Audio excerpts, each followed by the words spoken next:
भारत के एक महत्वपूर्ण पात्र और महान गुरु थे। उनका असली नाम द्रोण था और वे महर्षि भरद्वाज के पुत्र थे।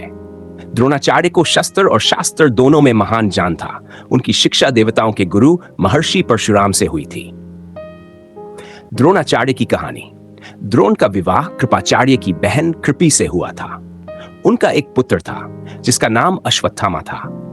द्रोणाचार्य का जीवन कठिनाइयों से भरा था। जब अश्वत्थामा के बचपन में दूध के लिए तरसने की घटना हुई तो द्रोण ने अपने परिवार की गरीबी दूर करने का प्रयास किया। द्रोण अपने बचपन के मित्र द्रुपद से मदद मांगने गए। द्रुपद, जो कि पांचाल के राजा थे, ने उनकी मदद करने से इनकार कर दिया और उन्हें अपमानित किया।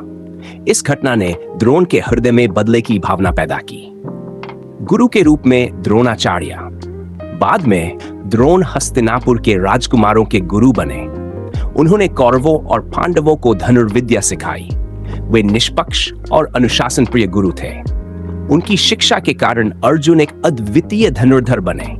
द्रोणाचार्य ने अर्जुन को विशेष रूप से प्रेम किया और उन्हें धनुर्विद्या का सर्वोच्च ज्ञान दिया। एक बार एक आदिवासी बालक एकलव्य ने द्रोणाचार्य से शिक्षा प्राप्त करना चाहा, लेकिन द्रोण ने उसे मना कर दिया क्योंकि वह राज परिवार से नहीं था। फिर भी एकलव्य ने द्रोण को अपना गुरु मानकर स्वयं अभ्यास किया और महान धनुर्धर बना।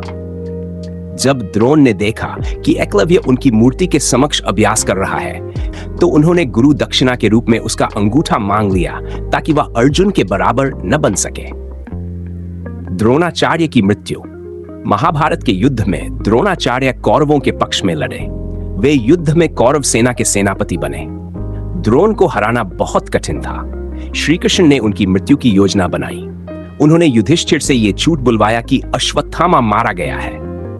यह सुनकर द्रोण ने अपने हथियार छोड़ दिए और इसी स्थिति में द्रुपद के पुत्र धृष्टद्युम्न ने उनका वध कर दिया। द्रोणाचार्य की शिक्षा।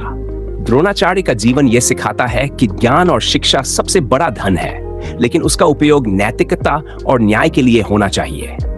उनकी कहानी गुरु शिष्य परंपरा का आदर्श उदाहरण है, जिसमें गुरु का महत्व सर्वोपरि है।